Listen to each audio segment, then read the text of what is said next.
No dia 24 de outubro de 1933, no centro do país, foi fundada a nossa cidade, Goiânia.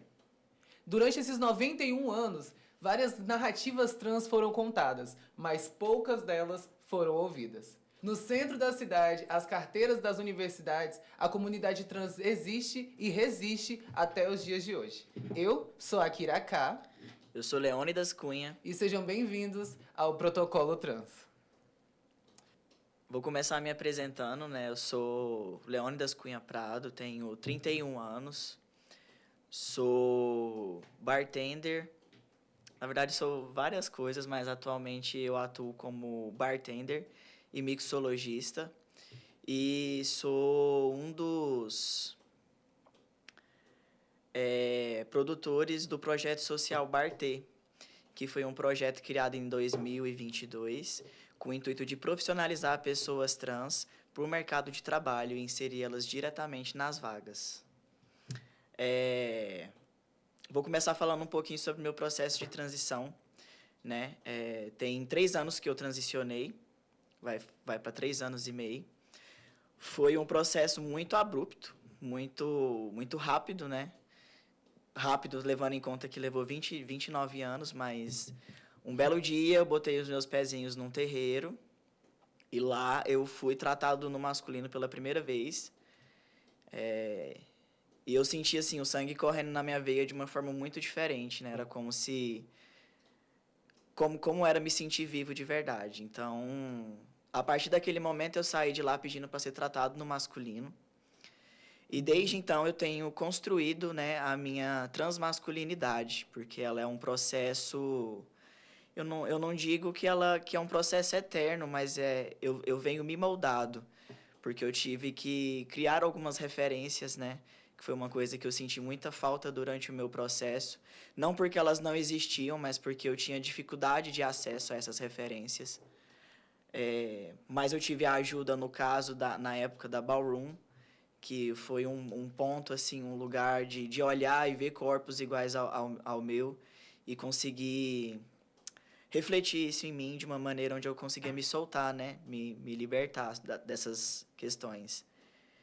E desde então eu tenho trabalhado como ativista na área do mercado de trabalho para pessoas trans, né?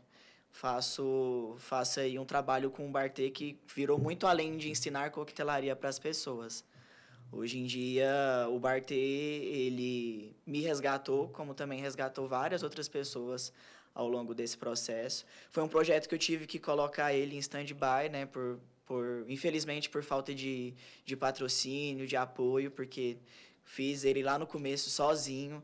Tive apoio de algumas pessoas ao longo dessa trajetória e foram colaborações incríveis que o Bartê teve, né, como, por exemplo, a Nunes Noise, que foi o primeiro evento que o Bartê trabalhou, e nesse evento a gente conseguiu levantar 1K, né, que foi responsável por formar essa nossa primeira turma.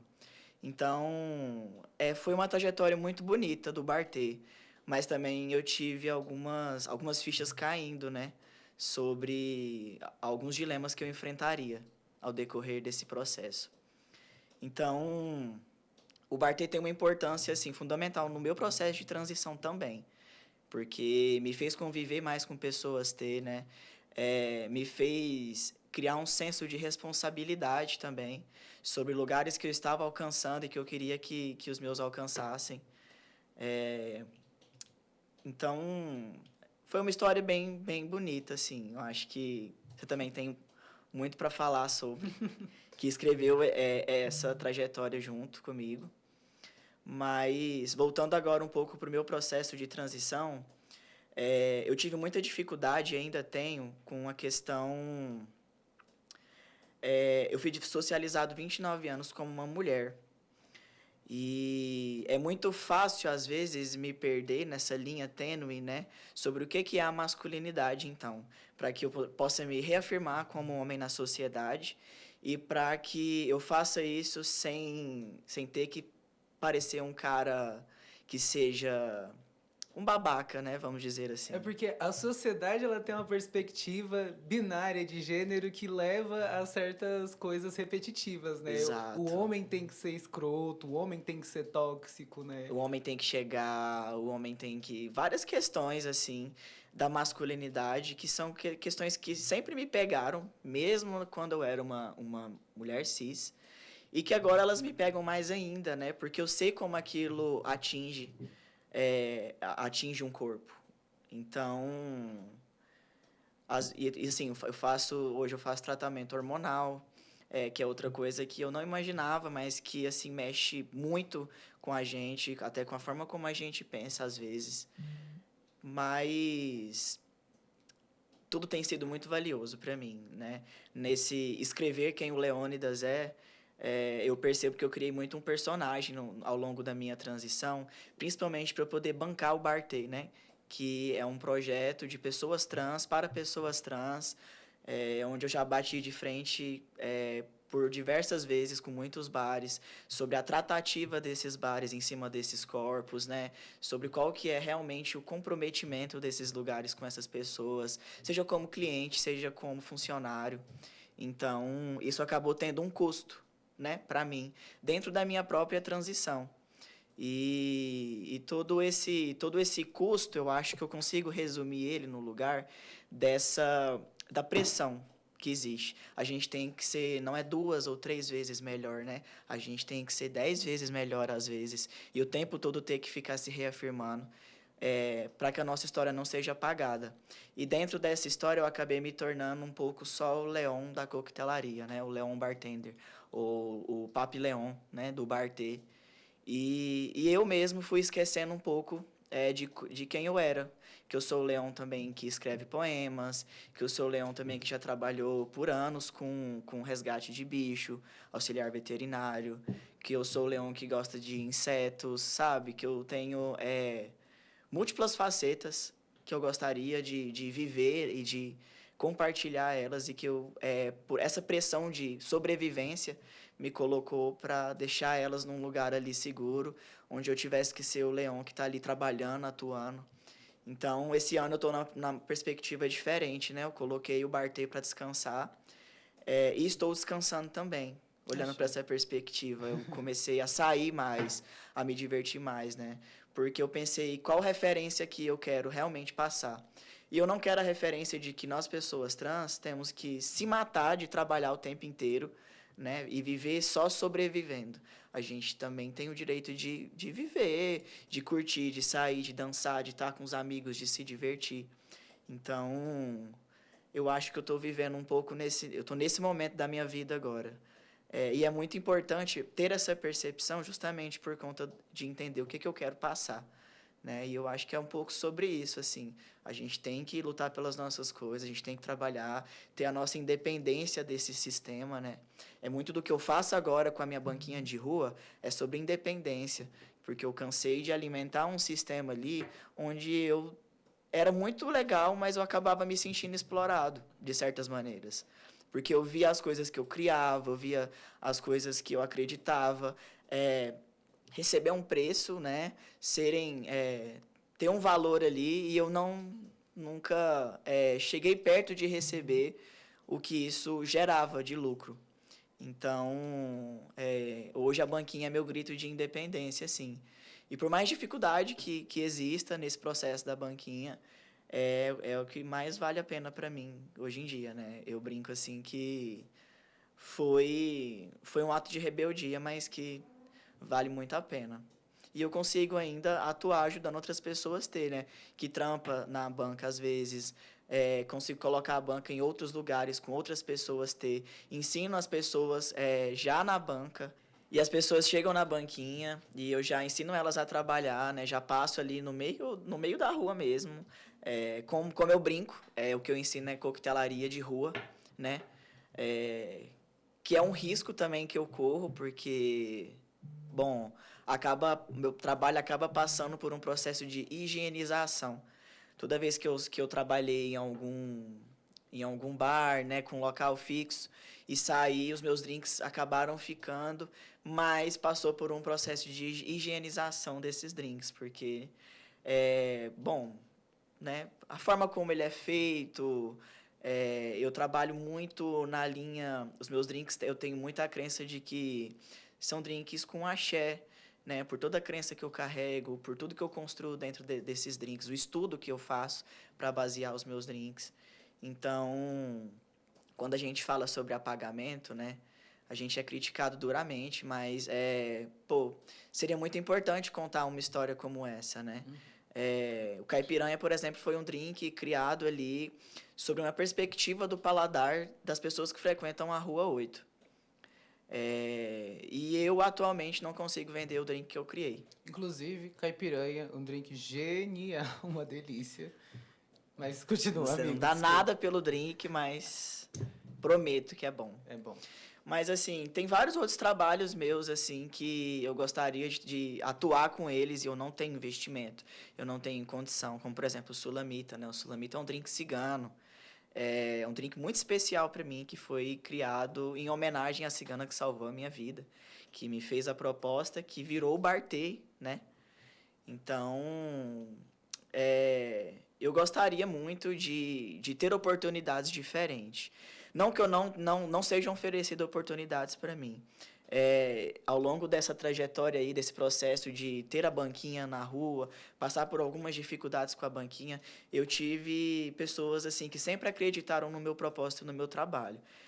O Patrick Guardiola, né, que é um dos bartenders aí mais queridos de Goiânia, mais foda na minha opinião também. Foi um cara que sempre deixou aberto para mim opções, né? Sempre me convidou para trabalhar, sempre que soube de alguma vaga estava ali. O pessoal do Vespa também, toda oportunidade me convida.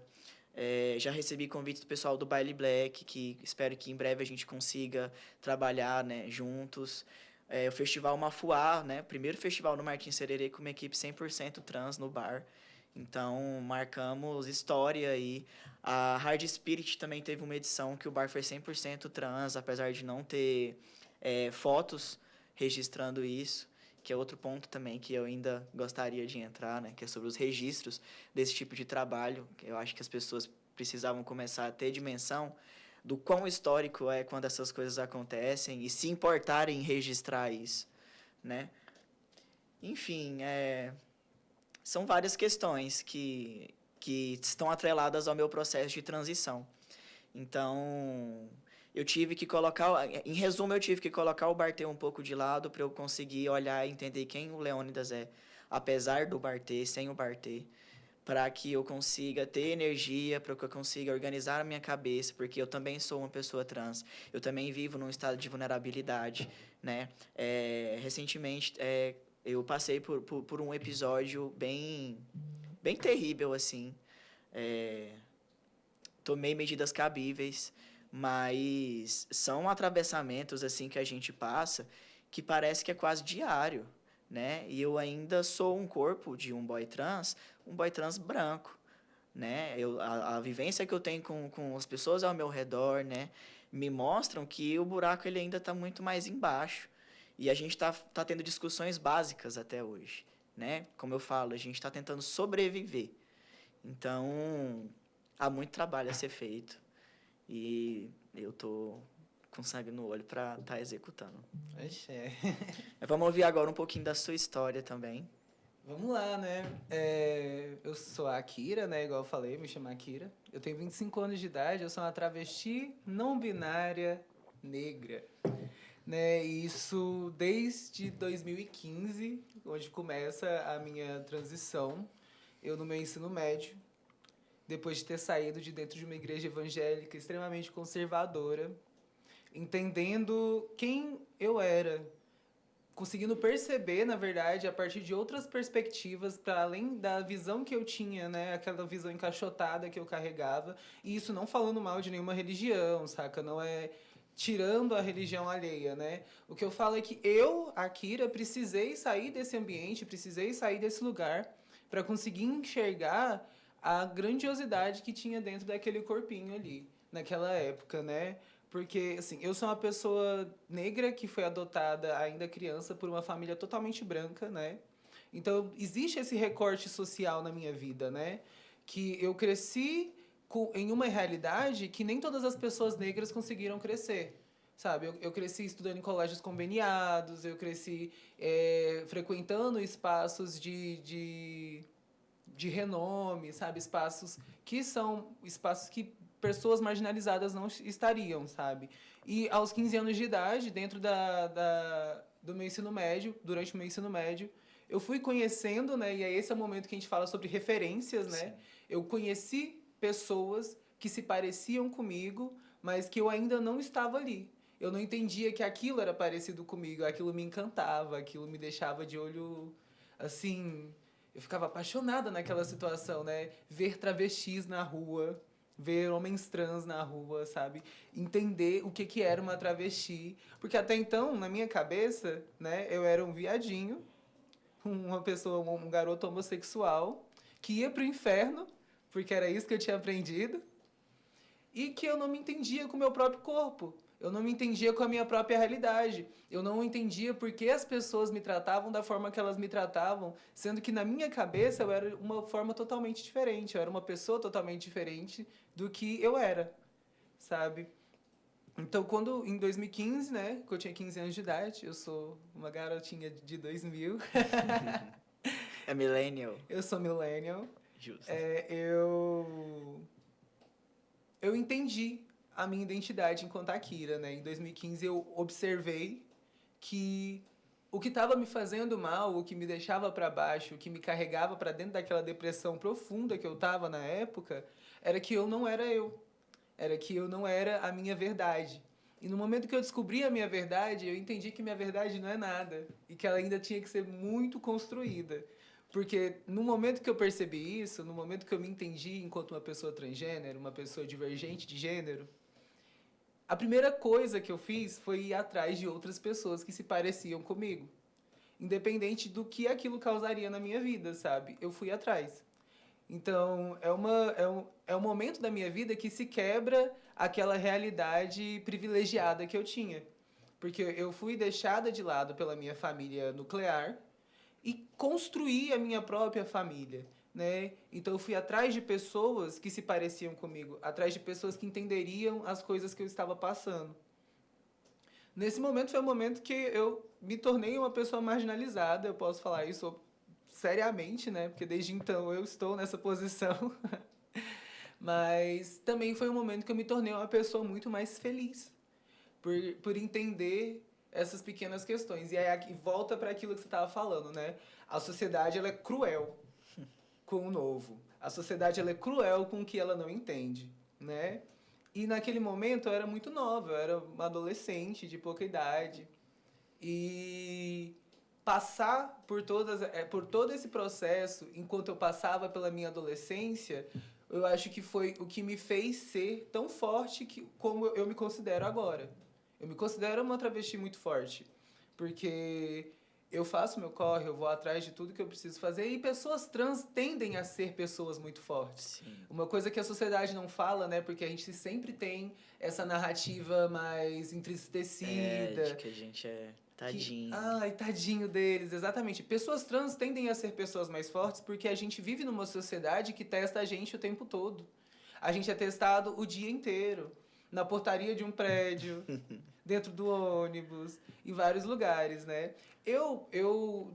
Nessa época, eu tive o prazer de conhecer um projeto social que chamava Prepara Trans, que era um projeto, era um cursinho popular, nessa época, um cursinho popular que pro Enem.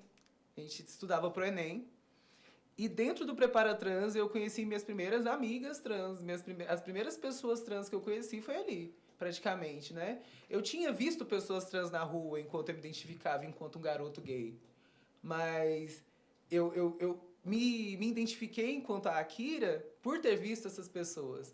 Mas ter um contato de dialogar, Né? convivência, exatamente, uma profundidade maior, né, dentro dessa realidade, foi no momento em que eu sentei para estudar com outras pessoas trans. E nesse momento eu vi que essas pessoas são diversas. E essas diversidades são incríveis. Porque dentro de cada uma dessas pessoas tinham coisas tão específicas, sabe? As pessoas, elas faziam e falavam coisas tão específicas que da minha vivência inteira até aquela época eu não tinha visto. E isso me encantou muito, sabe? E eu falo muito sobre isso porque eu falo que a pessoa que eu sou hoje, ela é uma construção das minhas referências. Ela é uma construção das pessoas com quem eu cresci, das pessoas que eu vi crescer e das pessoas que se inspiraram em mim para que elas pudessem crescer, né? Sim. Isso é uma coisa que eu acho muito louco. E pensar que tem gente que se entendeu uma pessoa trans depois de ter me conhecido, saca? Essa é uma das importâncias sobre as referências, né? Então, assim, eu saio da igreja, começo a trabalhar com arte, né? Em 2018 me formo em artes cênicas. O teatro também foi um lugar que me mostrou uma ampla visão do que eu poderia ser, sabe? Porque o teatro é um espaço onde a gente trabalha muito os nossos corpos, né? E nessa época eu tinha uma perspectiva de feminilidade que era muito tóxica também. E é aquilo, né? A sociedade, ela dá pra gente o que ela recebe. Sim. E a sociedade, ela é podre em relação a certas coisas. Então, a feminilidade que eu procurava era uma feminilidade que eu nunca ia encontrar. Que até hoje eu não conseguiria encontrar. Mesmo se eu tivesse uma quantidade enorme de Ela é dinheiro. criada para ser inalcançável, Ela é né? criada para ser inalcançável. Sim. E o quão isso é adoecedor para pessoas como nós. Sabe? Porque assim, se uma mulher cis, que é uma mulher cis, tenta chegar nessa feminilidade, que é inalcançável, E se frustra. ela já se frustra, imagina uma travesti, imagina uma mulher trans. E aí foi aí que eu entendi o prefixo ali do meu nome, né? Do meu gênero, né? O prefixo do meu gênero. Travesti não binária. Porque a binariedade de gênero, ela prende. Pelo menos pra mim, né? Eu falo isso minhas experiências próprias, né? A binariedade me prendia num espaço onde eu iria voltar a me adoecer da mesma forma que eu estava adoecendo na época que eu não me entendia enquanto Akira. Então, tipo, tentar encontrar o corpo perfeito, tentar encontrar a voz perfeita, pensar que, tipo, a sociedade quer que eu aparente ser isso para que eu possa falar que eu sou isso. E eu sou o que eu sou, independente do que eu apareço ser. Né? Concorda comigo? Concordo totalmente. Dentro da minha transição, eu passei por diversas situações incômodas, ridículas, e eu não tive apoio algum em certos pontos. E isso não desfazendo dos apoios que eu tive, é claro, porque quando eu saí da casa dos meus pais, eu fui morar com amigos, amigos esses que hoje em dia até são pessoas trans também, mas na época não se entendiam enquanto pessoas trans. Então eu morei com a família de amigos, eu já morei em buracos e mais buracos, e isso é uma coisa que eu não tenho vergonha de falar, porque foi um processo que me trouxe até aqui, né? O que mais eu posso falar sobre mim?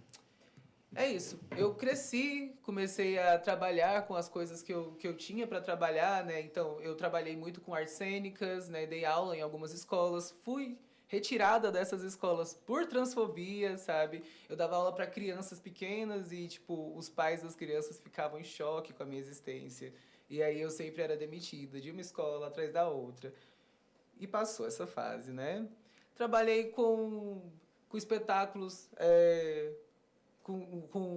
trabalhei com companhias de teatros diferentes, fazendo espetáculos que eram semanas, meses, mas logo acabavam, né? E aí eu conheci o seu projeto. Teve esse momento da minha vida, onde eu participei do Bartê, né? E dentro do Bartê eu aprendi a mixologia, a coquetelaria, que é uma coisa que inclusive eu sou muito boa hoje em dia. Diga-se de passagem. Diga-se de passagem, né? E esse projeto, ele me possibilitou certos empregos que eu pensei que talvez eu não teria, sabe? Chegar em lugares onde era pouco provável que eu chegasse se eu estivesse sozinha, se eu não tivesse apoios, né? Isso é uma coisa que eu te agradeço, inclusive, sabe? Eu rolei, tipo assim, a gente se tornou amigo nesse momento da minha vida onde eu não tinha um lugar, sabe? A gente criou nossa amizade num momento onde você me ajudou a encontrar um lugar E esse lugar é um lugar que eu sou muito boa hoje em dia. Eu sou muito boa em tudo que eu faço. Diga-se de passagem. Ela é né? modesta, gente, ela é Mas modesta. é porque é isso, é igual, é igual você falou, né? Uma pessoa trans ela tem que fazer não o dobro, né? O triplo, o quádruplo, para conseguir ser vista Sim. nas coisas, né? Então, eu falo isso porque eu me esforço muito. Eu me esforcei muito para ser boa enquanto uma professora de teatro, enquanto uma atriz. Eu me esforcei muito para ser boa enquanto uma musicista, uma cantora, né? Porque igual, eu tenho um coletivo de arte e cultura, o Café com Chá, que é um coletivo que hoje em dia ele é formado por uma equipe totalmente trans. Eu demorei muito para conseguir falar isso no vídeo que a gente mandou esses dias. Mas ó, esse coletivo, ele foi fundado junto, quase na época em que eu me entendi enquanto uma pessoa trans. E aí, no momento que eu entendi que a arte ia salvar a minha vida nessa época. Eu tive épocas e épocas onde eu vi salvação em várias coisas, até entender que a minha salvação sou eu. Até entender que o que ia gerar uma vida para mim não era algo ou alguma coisa. Era a minha Nossa, persistência em sim, existir. É a exatamente. minha persistência em existir. Porque mesmo que eu saiba fazer tudo, mesmo que eu consiga fazer as coisas, é muito difícil que as pessoas enxerguem isso, né? Então, Leônidas, É, eu acho que essa sou eu. Essa sou eu. Akira por Akira. Akira por Akira, um bate-bola dela mesma com ela mesma. Foi muito engraçada a história como você entrou no Bartê, porque a priori eu tinha fechado 5 vagas. E as 5 já foram, tipo, tinham sido escolhidas a dedo, né? E a Akira tinha entrado porque ela tinha ficado de filmar todo o material pra gente poder divulgar. E aí, durante as filmagens, ela era uma das pessoas que mais participava das aulas. Diga-se de passagem, eu perdi essas filmagens. Nunca tive as filmagens, Eu perdi elas. mas a Akira se formou. Ela teve que pegar o certificado. E, assim, bom, da minha perspectiva, a Akira se tornou uma das primeiras travestis de carteira assinada como chefe de bar Sim. em Goiânia. Sim. E é aquilo, né? Tipo assim, uma pessoa trans teve que passar por várias coisas para ensinar outra pessoa trans que teve que passar por várias coisas e assim sucessivamente, né? Isso é a história da comunidade trans, né? E é onde chega onde você falou, assim, que para mim também não é sobre a coquetelaria. Vocês me perguntarem, nossa, Leon, você ama muito a coquetelaria. Eu amo muito as pessoas trans e ser trans. Sim. Eu amo muito viver. A coquetelaria, ela me possibilitou isso, né? Sim. Ela foi uma possibilidade, um lugar onde eu olhei e eu falei, nossa, eu posso fazer a diferença nisso aqui, é um espaço que eu posso ir conquistando, e eu fui conquistando as coisas a duras custas. O meu início da minha vida como um bartender, eu lavava banheiro de boate da falecida Music. E um dia os chefes de bar sumiram, não tinha ninguém para assumir o bar.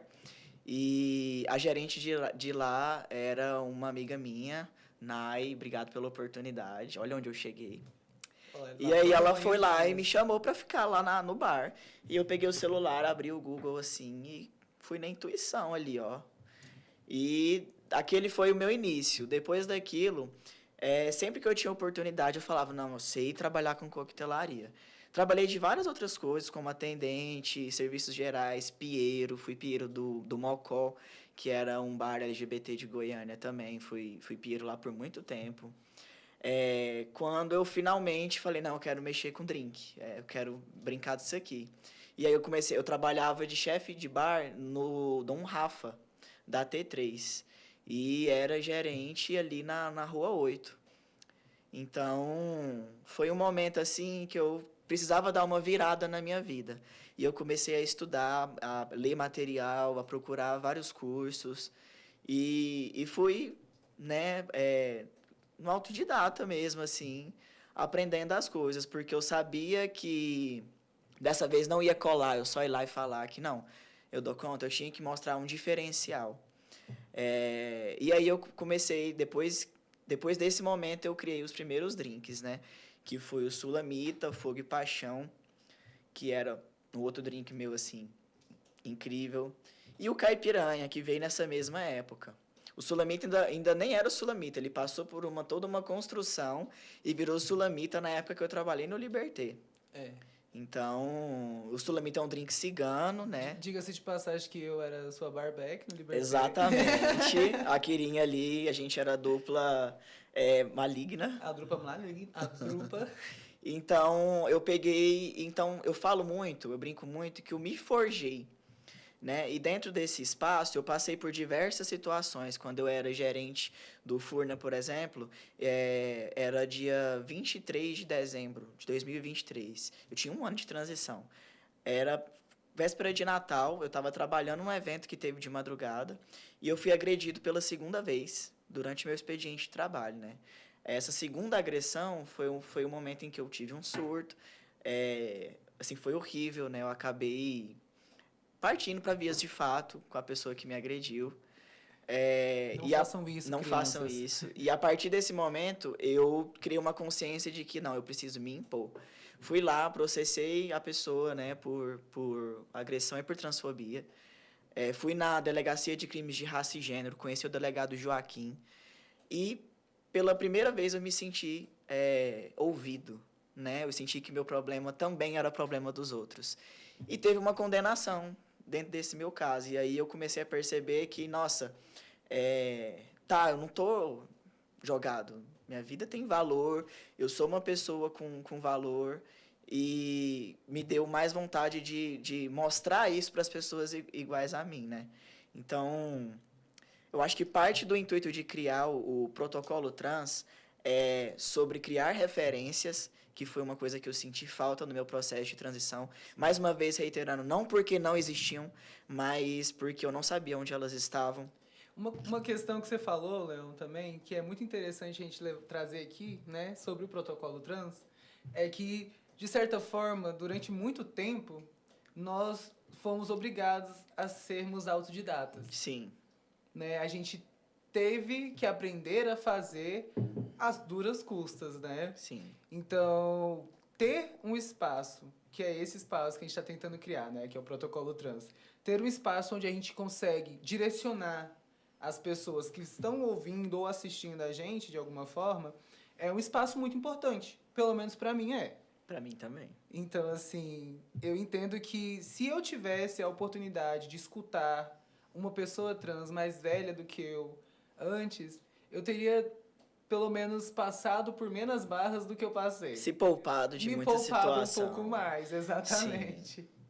Eu acho que é isso. E a gente quer oferecer novas possibilidades, né? Eu brinco muito que se você é uma pessoa trans e você conseguiu subir um degrau, você tem que estender a sua mão para quem está lá embaixo subir. A gente tem que fazer força, né? Um tá lá em cima, todo mundo vai lá para cima também. Então, o projeto, ele é justamente essa mão estendida, né? Eu percebi durante alguns estudos que eu fiz que o maior problema que a gente tem para contar a nossa história é que a maioria de nós não costuma ser retificado. E aí, por exemplo, se você é retificado, é muito mais fácil contar a sua história enquanto uma pessoa trans do que se você não for. E aí, quantas pessoas sabem como que é o processo de retificação atualmente? Até porque, dados históricos, as pessoas elas acabam buscando documentos. Exato. Né? E dentro dos nossos documentos existem os nossos nomes mortos. E até quando você retifica, você entender o que eu faço a partir de agora, né? Foi um problema que eu tive. Depois de retificar a minha certidão, beleza, retifiquei. E agora? Eu tive que ir atrás do RG, eu tive que ir atrás da Receita Federal, eu tive que fazer a questão do Exército, né? Porque senão você é tido como desertor, se você não pegar a reservista. Então, todas essas questões, a questão, por exemplo, aqui em Goiânia voltou um ambulatório trans recentemente. Quantas pessoas sabem como faz para ter acesso? Né, que você tem direito a endocrinologista, a exames, para você não fazer isso por fora, porque o risco à saúde ele é iminente, sabe? Então, assim, a gente quer trazer todas essas questões, formular tudo isso para ser um manual de sobrevivência. A mão estendida mesmo, assim, para tudo aquilo que a gente não teve, que a gente gostaria de ter e que a gente pode, né, tá oferecendo agora, que serve até para a gente. Eu acho que criar essa ponte fortalece até a gente. Eu faço minhas as suas palavras, né? O protocolo trans, ele surge para ser, pelo menos para nós, o manual de sobrevivência nessa sociedade cisgênera, Sim. que tenta, por diversas formas, apagar toda a nossa história, não só a minha, não só a sua, mas de todas as pessoas trans que já existiram E nessa que vieram cidade. antes de nós, que abriram caminho para que a gente tivesse a oportunidade de estar aqui falando agora. Exatamente, porque e é isso, igual você falou, né? Não é sobre uma pessoa ter que correr para as outras andarem, é sobre a gente correr junto, Sim. né? Então, fala bonito. Eu falo bonito. Então, eu acho que é isso. A gente veio hoje mais no intuito de apresentar o projeto, de falar um pouco sobre a gente, né? Quem a gente é, por que a gente está fazendo isso daqui. E também gostaria, assim, de aproveitar o espaço, né? Para pedir quem tiver interesse em apoiar, quem tiver interesse em patrocinar, né, a gente, em estar colaborando com a gente. Por favor, entre em contato, vamos somar com esse projeto. Eu acho que ser aliado também é sobre se comprometer com essas causas, né? Com essas questões. E isso aqui são pessoas trans fazendo para pessoas trans. Então, é muito importante que a gente tenha apoio, que a gente tenha uma base mesmo, uma estrutura, né? Agradecer o pessoal do Rectaria por todo o apoio que está sendo dado, pela oportunidade de fala que está sendo dada. Isso é realmente de uma importância muito grande para a gente. E que vão vir episódios incríveis que a gente está tentando construir para vocês aí. Esse é só o começo, né? E comprem a ideia com a gente, o Protocolo Trans vai ser gigante. Esse aqui é só o primeiro episódio de 8 episódios dessa primeira temporada. A gente tá aqui no Rectaria. Esse é o Protocolo Trans. E vem com a gente. Vai ser lindo.